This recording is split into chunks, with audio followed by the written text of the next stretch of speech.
Hello, everybody, and welcome to the Cover 3 podcast here on YouTube. My name is Cody, also go by Shaq, and today we are back. We are back and ready to go after a 2-week hiatus. I'm out of school for the month. Christmas and the New Year's was last week and the week before, so I hope everyone had a happy, safe holiday. And what also happened during this break? Playoffs, and that is the NFL playoffs are set after last week's games. And the NCAA playoff, and I don't have my computer with me, so I got a nice little old school pen and paper with my notes on it.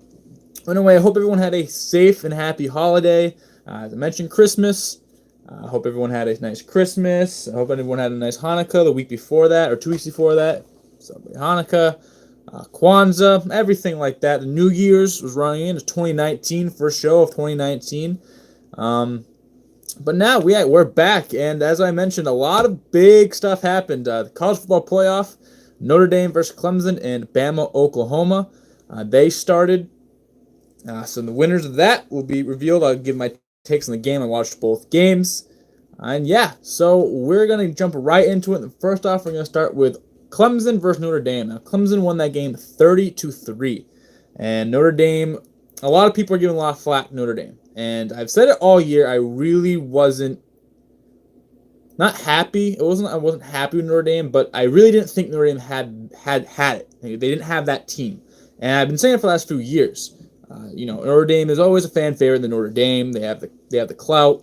Everyone loves Notre Dame, and they always have a pretty decent schedule. Being an independent team, they can pick whoever they want, and they normally go with like the middle of the pack ACC teams, some Pac-12 teams here and there, a Big Ten team or two. And they started off the season really, really well against number 3 Michigan at the time, or number 4 Michigan at the time. And they didn't really look back. They didn't lose another game all season until this past Saturday night when they got, tromped by Clemson. And a big reason for that was Julian Love was out for a lot of the first half, at least the second quarter. It looked like he pulled a hamstring, and he's one of the best corners in the country, let alone on the Notre Dame team. And that really helped, not even like he was helping at all, because Trevor Lawrence went off. But that was a really big blow, because you're replacing one of the best corners in the country. It's really hard to do that, especially with a talent like Trevor Lawrence back there in the pocket. Ian Book, a very, very, very tough night, and he was one of the, if not the leading passer in terms of completion percentage all year. And this game he threw for 50% and 17 for 34, 160 yards and an interception. And a big reason for that was the front seven of Clemson was going off. 6 sacks combined. Clelin Ferrell and Austin Bryant had 3 sacks total amongst both of them, and they were very noticeable, both in the run, both in the pass. Clelin Ferrell was everywhere. It looked like two plays of drive. You saw him at the ball, either making the tackle, forcing an incompletion, turning the run back up in the middle with Christian Wilkins right there. Dexter Lawrence was out of the game, so that was something that Notre Dame really had to take advantage of, and they couldn't. They could not get the running game at all. Dexter Williams, one of the most explosive backs in all the country. Only 16 carries, only got 54 yards, never had that big breakaway run. It is the front seven just absolutely stopped Notre Dame. And Notre Dame has played if you look at their schedule, they've played some good teams, like ranked teams. I mean, obviously Michigan in the beginning of the year, and they looked very, very good right after the Notre Dame loss and after getting crushed by Florida and Ohio State to end off the year. They don't really have, now that their resume looks a little bit worse when it's all said and done, but they were still a pretty good team. Played Northwestern, a Pitt team. They struggled against both those teams, who were middle of the road, top 20 teams, top 25 teams, but still, as a team like Notre Dame, if you're number 3, you should be demolishing these opponents. Or not quote-unquote demolishing, but at least, being more competitive than you were. So Notre Dame really all season, it's just the stigma. It's Notre Dame. There should be a good football team. And ever since, there's a documented history, I think the last 4 major bowl games they played in, they've gotten smashed. It was 42-0 at halftime against Alabama.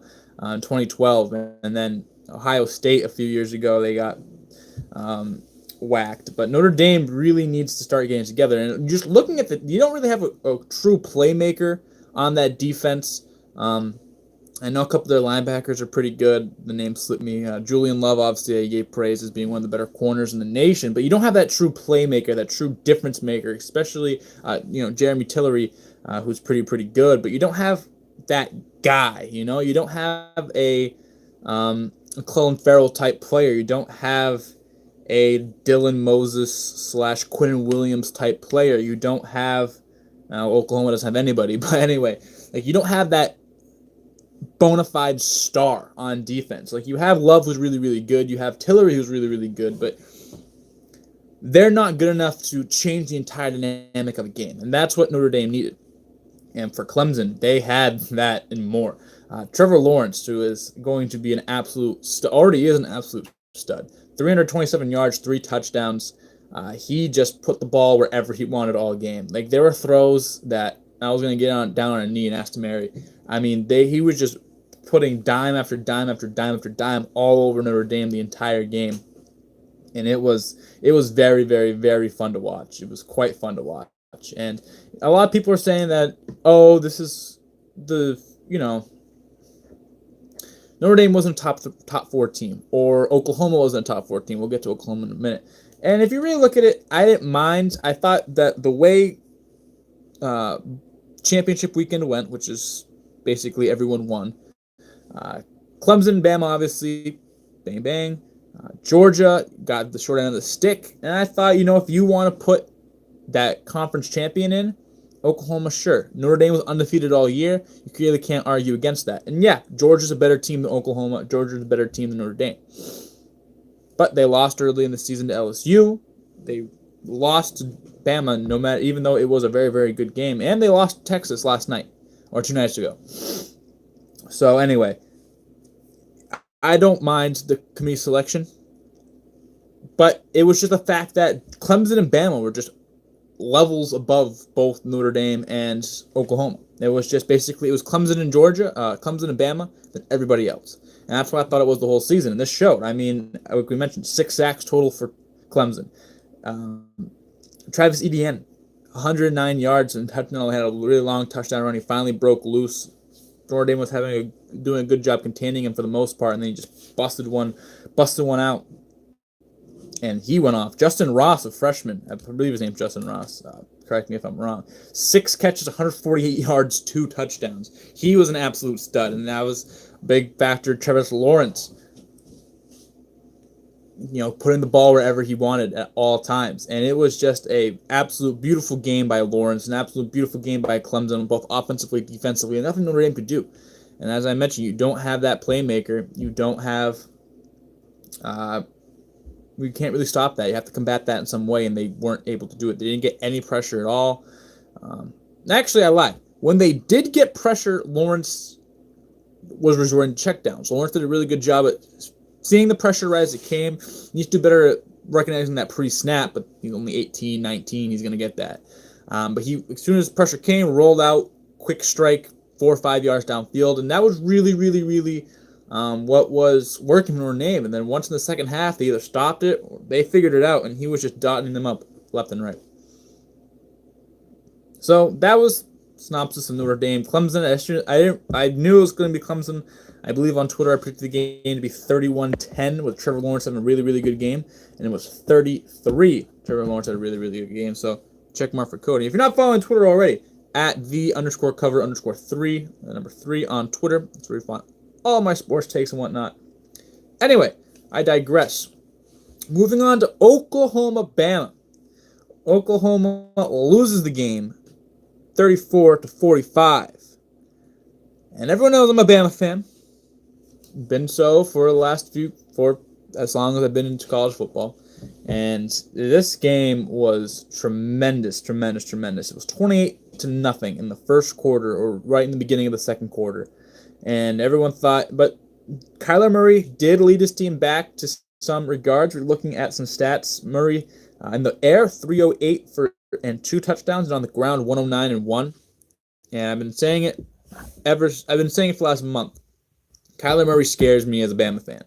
Because if you look at the quarterbacks who have beaten Bama, what have they been able to do? They're mobile / dual threat.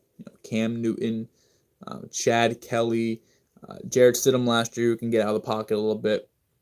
But they're playmakers, and they can play, and they can make plays on third down. Kyler Murray in the first half did not do that at all. Second half, though, he did, and that's what started scaring me. That 49-yard touchdown pass off the back foot on the run, that was an absolute dime. And that was a very, very impressive throw. And I couldn't even be mad at it. I was like, wow, you just tossed that basically sidearm. Oh, it was a beautiful throw. Marquise Brown, non-factor. He was hurt. He had a groin or a foot injury. He was non-factor. I don't think he got a catch all game. Remember, they targeted him once, and I think he might have dropped it. It was just an incomplete pass. But he was not a non-factor. CeeDee Lamb did pick up the slack, though. 8 catches, 109 for a touchdown. But they got in zero pressure defensively. I mean, Tua had all day to make the throws he needed, and he did. And we'll get to Tua in a second. And, I mean, there was zero pressure. There was 1 sack in the entire game. 2 players split a half sack. I just looked at the stats. I forgot to write down names. But defensively, Oklahoma, and that was the whole thing. Oklahoma wasn't a good defense, and Oklahoma hasn't played a top 40 defense all year. And they go up against one of the best defense and the best offense in all of college football. I believe Bama's really ranked second to Oklahoma. And they say it, offense versus defense. Defense always wins. I mean, this is one of the most complete, if not the most complete Bama team we've ever seen. And people who, knock Tua saying, and this team, they have all this talent, blah, blah, blah, you make anyone look good. The throws that Tua made last week, and the stuff that Tua was doing, this is what I've been saying all year, that this kid is something special. He went 24 for 27. All 3 incompletions were drops. So he basically had a perfect game if it weren't for 2 drops and then that 1 incomplete pass, which was an absolute Jerry Jeudy down the sideline, which is one of the prettiest throws I've ever seen, at least this year.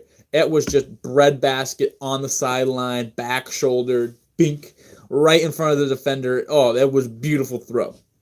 Just Jerry Jeudy was a step out of bounds. 318 yards, 4 touchdowns. He did whatever he wanted. He just went bink, bink, bink, bink, bink. Thank you. The one thing about Alabama's offense that really, really sort of was a concern to me was after they got that big lead, they coasted. They did score, if I'm doing math right, 17 more points. Let's see.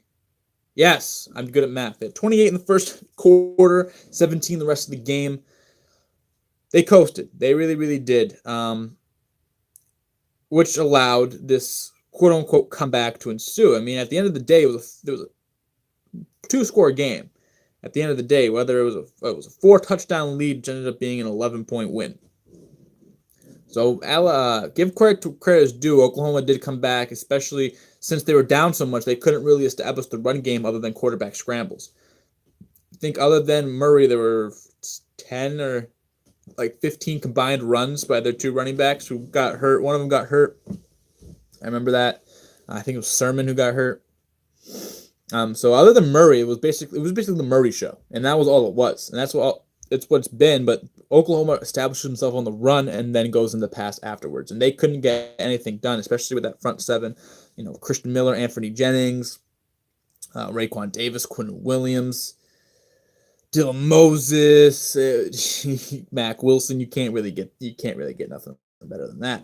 And Josh Jacobs, man, he was a man possessed, just under 100 yards. He absolutely murdered a safety. He dropped his shoulder, and I don't think that guy's gotten up yet. I think his heart stopped. I mean, Josh Jacobs has been my favorite player on this Bama team the past 2 years because he was underrated, 3-star out of Tulsa, Oklahoma. Oklahoma didn't even give him an offer. I don't think they're even looking at him. He felt slighted. Alabama came in, said, hey, come here. He said, okay. And then being the 5th running back in that class with all 5 stars, he's now the best running. I think he's the best running back on the team. Behind Damian Harris is good. And then Najee Harris is good, but I think Josh Jacobs is the best running back on the team. Just what he does on both in the passing game, he's just a scrappy player. He runs through every single play. He goes through the whistle every single time, making people miss, breaking tackles, scoring touchdowns, catching out of the backfield. He does it all, and he does it with a chip on the shoulder. And I love watching Josh Jacobs play. Going to the receiving, Jerry Jeudy had a touchdown. Devontae Smith had the best game, 6 catches, 109, and a touchdown. He had a very, very good game. Henry Ruggs had that nice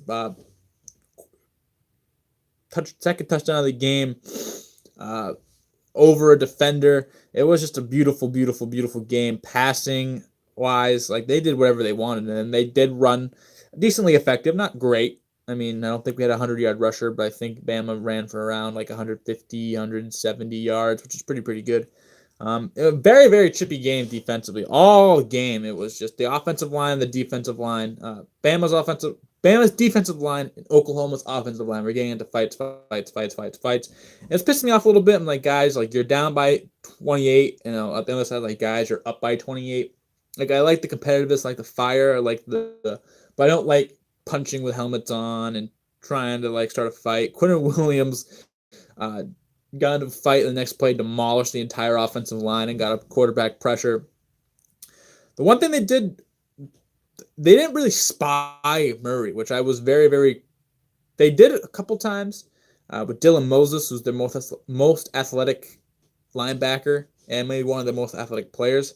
But they didn't do it the entire time. A lot of the times you look up and, you know, Dylan Moses way downfield and Murray runs around. And he's really fast. And you can see it in third quarter, fourth quarter. He was moving. He was moving. But they didn't spy on the entire game, which is why he got 109 rushing yards and a touchdown. If they spied him a couple more times, I think that makes him use his arm a little bit more. And especially with a depleted wide receiver core, with their best wide receiver out, Patrick Surtain got chewed up by CeeDee Lamb all game. He was getting bodied. And I know he's a freshman. He's a really good player, and he's played really, really well, but he got exposed on Saturday. He really, really, really, really did. And a little bit concerning, especially as your number 1, number 2, next to Savion Smith. They do have Shaheem Carter as well. They'll be fine in the secondary. But, yeah, he got torched. He got torched. He really, really did. But you need a little bit better play in the secondary. Deontay Thompson is back there. Xavier McKinney's back there. They're going to be great. I think McKinney won Defensive Player of the Game award. Pretty sure. So, yeah, just a great job by Bama. So, it's going to be Bama-Clemson this Monday. Taking Bama. You got to take Bama. I think it's going to be a very, very, very, very competitive, very, very, very close game. But we'll have to see.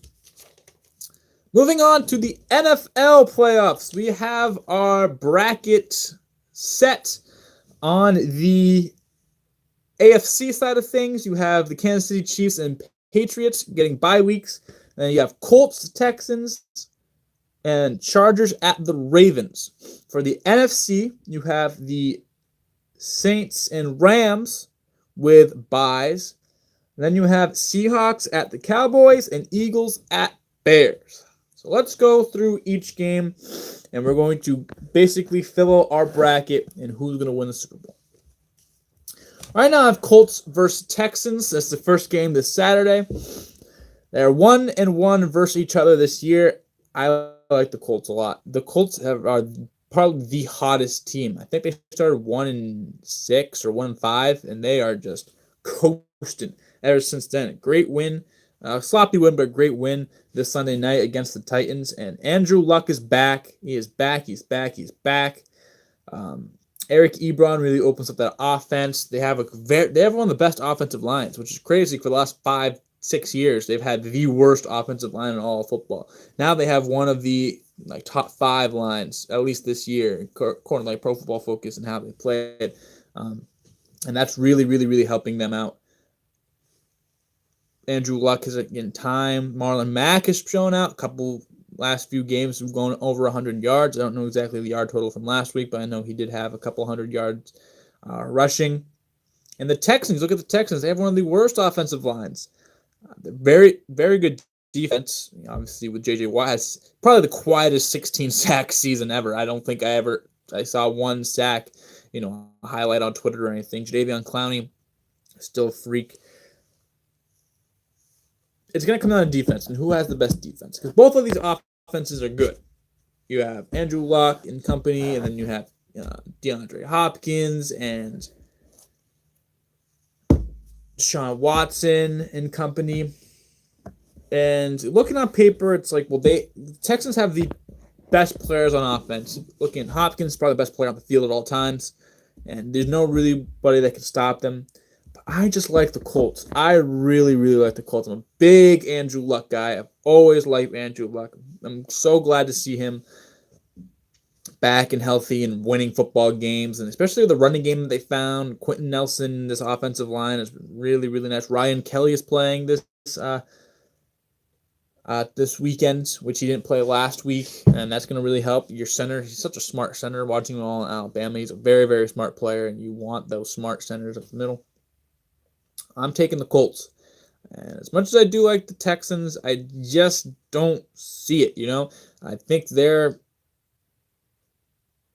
have playmakers. You have Tyrann Mathieu back there, but I think Malik Hooker is going to have a really, really good game. I think what they're going to do is sort of what the Patriots do to DeAndre Hopkins, where they're going to shadow, put like one of their best corners, like their best or second best corner on Hopkins all game and shadow.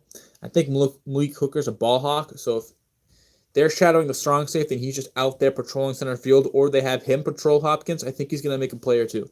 And I really do like the Colts. It's just one of those gut feeling things. And I'm taking the Colts. Next up, you have Chargers versus Ravens. Now, this is a very, very interesting game, because on paper, you're like, all right, the Chargers are one of the best teams in the AFC. They might be the best team in the AFC. Slap a sticker on it next. But the Ravens' offense is, I was watching First Take, and Teddy Bruschi said they run basically like a military school, Navy, Army offense, Air Force offense with a triple option. And that really gave a lot of people troubles. I mean, they're in the playoffs right now, so being the season, we're supposed to be like the third best team in the AFC North, maybe even the fourth best team. Not third best team. Stretch out here. Ugh. And their defense came to play. Their defense is very, very, very scary. One of the better secondaries in the league. You look at just name value. Jimmy Smith, Eric Weddle, Tony Jefferson, Marlon Humphrey's a very, very good corner now. And then in the front seven, Brandon Williams clicking up the middle. C.J. Mosley got the game-winning interception this past Sunday. So they're a very, very tough defensive team, and Chargers struggled to move the ball against this Ravens team 3 weeks ago, week 16, so 2 weeks ago. Wow, I can't say Phillip Rivers. Phillip Rivers had an absolutely terrible game. Absolutely terrible game. But I don't think that's happening again. I really do think the Chargers come out and they win this game. It isn't Baltimore, which is going to be a very hectic place to play. But watching that game 2 weeks ago, they started that game off with an interception. I don't think that happens. I don't think the Ravens get that momentum to start off the game. And I think the Chargers go down the field, score once. I think Melvin Gordon is back. I haven't really checked. I know he was out for a little bit, and the season might be done, to be honest with you. I don't know. I haven't been paying attention, so don't flame me. But Keenan Allen has to step up. He was a non-factor against the Ravens last time. Phillip Rivers has to step up, and he's had moments where he has not looked good in the playoffs. And I think this year he's really going to start to step it up. And their defense is very, very, very good. Derwin James added to Joey Bosa. And who was that? Jatavis Brown as well. Melvin Ingram on the outside. You have some pretty good defensive players, especially getting pressure, especially stopping the run. Casey Hayward in the secondary. They have playmakers all three levels, which I think is going to really, really help them. So are the Ravens. But I just think that if you can stop the run and you force Lamar Jackson to be a passer, that's going to really stop the Ravens. I love Lamar Jackson. I think he can be a very good quarterback without this gimmicky type offense. I think he can throw the ball But obviously he's had struggles this year. In 2 or 3 years, he'll be a very, very good passer, but he's still working on it now. But if you force Lamar Jackson to be that passer, I'm taking the Chargers. And that's what I'm going to do right now. I'm taking the Chargers, so it's going to be Colts versus Chiefs and Pats versus Chargers. No. It's Chargers Chiefs. No. I lied. So both wildcard teams have winning. So Colts, the 6 seed, playing the Chiefs, and the 5 seed Chargers playing the Patriots in Foxborough. Going on the NFC side, Seahawks Cowboys, very interesting game, and Eagles Bears. We'll start with Seahawks Cowboys. Now Seahawks, ever since their defense split up, I've sort of wrote out the Seahawks, but they're still one of the best teams in the league. It looks like they're in the playoffs. It was a very weak division, other than the Rams. So in the NFC West, so you got to pray off the 49ers, pray off Cardinals twice a year. And bada bing, bada boom. Real dudes in the room. Seahawks get a wild card. Now, versus the Cowboys. The Cowboys defense has been very, very interesting. Leighton Van Der Esch has stepped into that Sean Lee mold, and if you watch the Cowboys the last few years with Sean Lee in, they have been in a very, very good defense. Sean Lee's injured, which he is a lot. Their defense settles down a little bit. So we're at a point where Leighton Van Der Esch is taking over that role of an impact player defensively, one of the smarter players. And here we go. I think the Cowboys win this game. I think you have Zeke Elliott, you have Amari Cooper, and you have one of the best offensive lines in recent memory. Dak Prescott has to make enough plays. I just don't think the Seahawks can just keep up. I mean, the Seahawks, you see way too many holes. Their offensive line is really that good. Chris Carson was the 5th leading rusher all year, which is surprising. Not really that surprising. I thought he was going to have a really good season, but 5th leading rusher is pretty impressive. And then you have really no one else other than Russell Wilson. So I just think that I just don't think the Seahawks have enough. I think they're in for a big overhaul this offseason, and I just don't think they have enough. So I'm taking the Cowboys. Eagles versus Bears. Give the Bears. I mean, I love... It's not me being salty for the Super Bowl last year. I just don't think the Eagles have it this year. And you add Nick Foles. I think Carson Wentz is a better player than Nick Foles, but Nick Foles has been balling out lately. He had like 400-something yards last week with 4 touchdowns. He played very, very well. They ended up beating the Washington Redskins to get into the playoffs. But just defensively, they don't have that same oomph. And that was really what propelled them to that Super Bowl, was that Carson Wentz making plays on offense, and then bang, their defenses, especially the front seven and their defensive line rotation, was superb. They always had fresh faces out there. Really what killed offenses. But they just don't have that this year. You know, they added Michael Bennett, which everyone was like, oh, damn, we're back-to-back, huh? And they just didn't really, they're just defensively, they don't look the same. Defensively, don't have that same energy, and maybe they will this year, because a lot of their wins, they were running off that underdog narrative. They were the number 1 or 2 seed last year, and then people write them off as soon as Carson Wentz got injured. Nick Foles came in, played good enough. He played very well in some games, not so great in other games, but the games he did play well in, obviously they won and ended up winning the Super Bowl, and they had a very, very good Super Bowl. But they just don't have that same defensive presence, that defensive... I'm not scared of them defensively, and especially with a team like the Bears, who offensively struggle, they sort of balance out. And I think that the defense of the Bears is what's going to make this.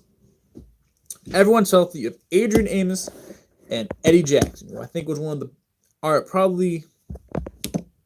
might be, off the top of my head, the best safety combo in terms of skill set and playing off each other in the NFL. Maybe other than Devin McCourty, Patrick Chung, but they play sort of that similar role where Eddie Jackson patrols center field, a ball hawk, a turnover machine. He's saw it in Alabama for like 4 years. I'm seeing it in Chicago. I think he had 3 straight weeks last year with a defensive touchdown, and he's been playing just the same, just getting picks and picking up loose balls and making up field tackles. And then you have Adrian Amos, who's like a box safety, but can also play out there in space. And they really play off each other really, really well. Kyle Fuller, 7 interceptions, tied for the league lead. Khalil Mack, for my money, the best defensive player in all of football. He is week 1. He came in and made an impact immediately. And he's been making an impact all year. And you have all these other pieces on that defense that's making them a formidable foe and is making them one of the best defenses Chicago has seen since 2006, since 85 even. They've been a very, very, very, very, very good defense. A phenomenal defense in that. And I think that's the difference in this game. If they can get Tariq Cohen and Jordan Howard going, and they can work the passing game off the running game, I think the Bears win, and I think they do that, and I think they win. Chiefs versus Colts. Now, I think personally the Chiefs have more gusto this year. They have that quarterback. The difference between teams of last year and teams of this year is Patty Mahomes is just a whole different dimension of quarterback than Alex Smith is. Not saying Alex Smith is bad. I like Alex Smith. But Patty Mahomes makes plays. 50 touchdowns this season. It's basically his first season. 5,000 passing yards. The weapons with Tyreek Hill. Kareem Hunt being out doesn't really help their case what they've done without him. Just defensively, they're just not good. Defensively, they're one of the worst teams in the league. And they're just an old, cranky defense. I mean, Justin Houston, I don't know exactly how he's been doing. But, yeah, I haven't really heard much of him. So I don't know how many sacks he has or whatever. Chris Jones had 15 and a half sacks, another very, very, very quiet, big sack total. But other than that, there's not really names. Eric Berry is back, but Eric Berry is coming off an Achilles tear, and he's been out for the last year and a half. You're not going to expect him to be Eric Berry right away. And they just don't have the names, especially in the linebacking core, especially in the secondary. They don't have those guys. Marcus Peters going to L.A., huge, huge loss for them. Like I mentioned, Barry, he hasn't played football in a year and a half. He's going to be still good, but he's not going to be Eric Berry. He could be potentially a liability depending on how slow he's looked. I haven't really seen him since he came back. So that'll be something to look out next weekend. But they still beat the Colts, I think. I think just offensively, they just demolished the Colts. I think they put up close to 45, 50 points in that game, honestly. I think it's going to be a shootout. I think Luck's going to have his way with that defense, but I'm taking the Chiefs ultimately. Just Patty Mahomes. I'm in love with Patty Mahomes, and I've been in love with him since college. When he came out, him, Deshaun Watson, Mitch Trubisky, I was like, Patty Mahomes is going to be the best quarterback in this draft. He is the best quarterback in this draft. And bang, bingo, bango, I was right. I'm never going to let anyone live that down. I'm going to be saying it till the day I die. I'm going to put it on my gravestone. I said Patty Mahomes will be better than all the other quarterbacks. And Cody was right. At least so far. Cody was right, at least so far. But Chiefs, I think, win that game. They go on the AFC Championship. And you have Pats versus Chargers.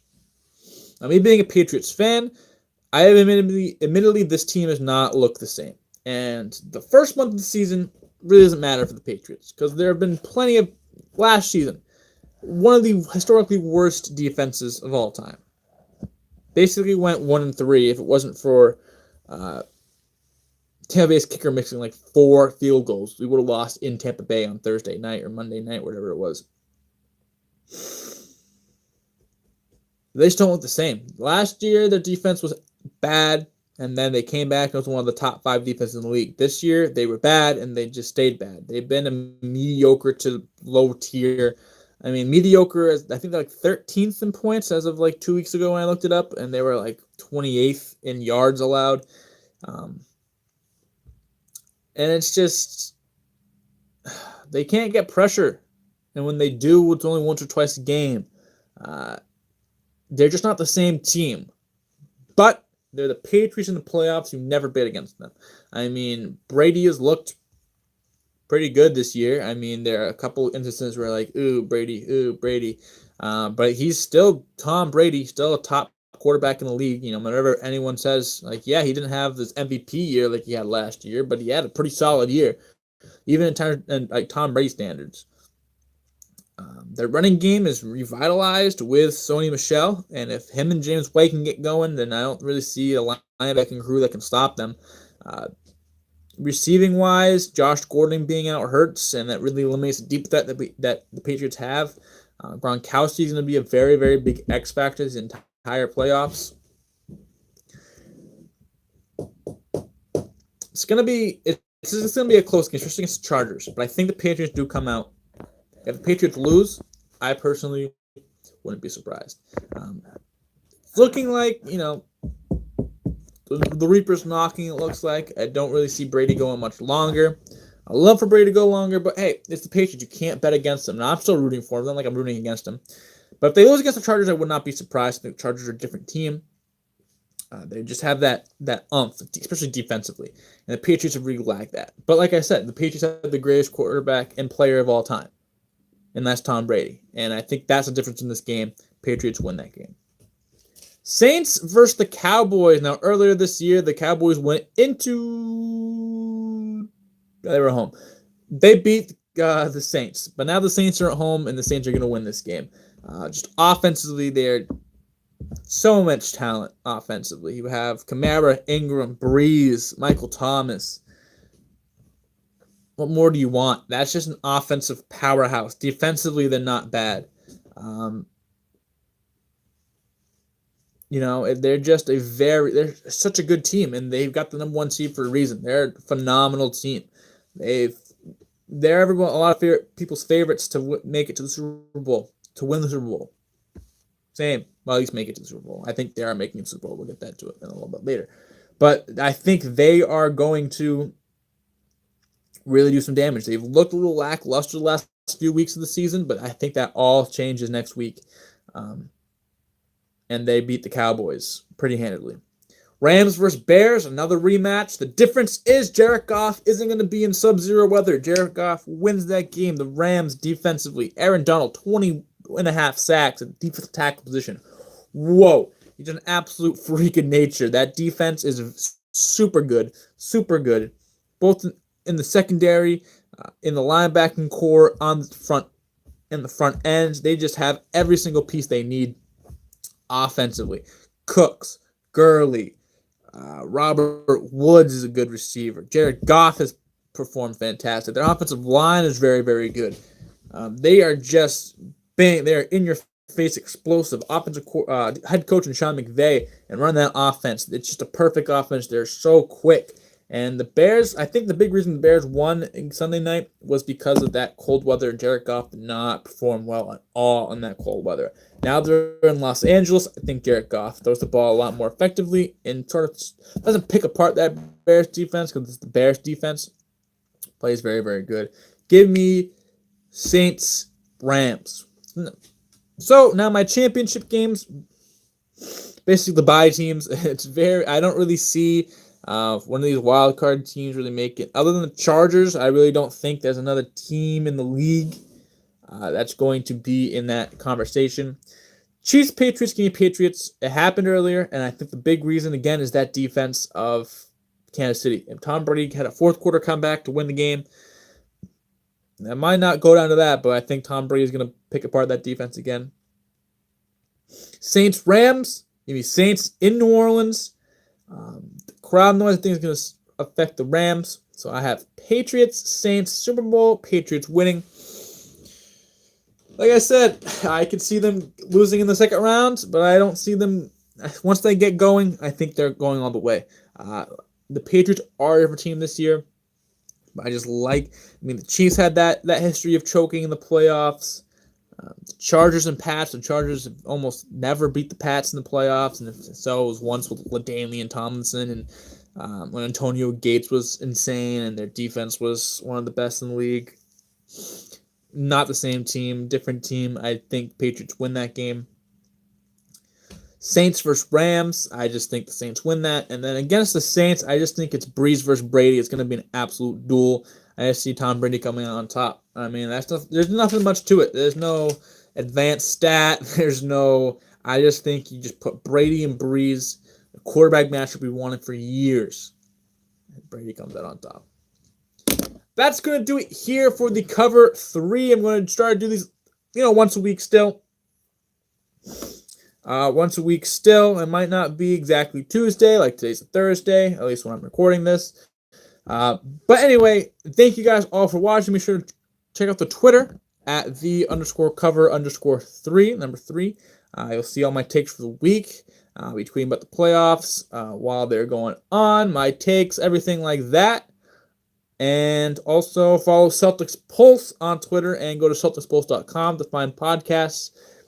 Part of the Pulse Sports Network, which has a ton of different podcasts. So if you're a Nationals fan, a Arkansas Razorbacks fan, they have a podcast for you. Find out, go there if you want like podcasts, sports podcasts, or bringing new ones. There you go. At the end of the stream, it starts messing up. But anyway, I'm going to get out of here. Thank you, everyone. I hope everyone had a safe holiday, and I'll see you guys next week.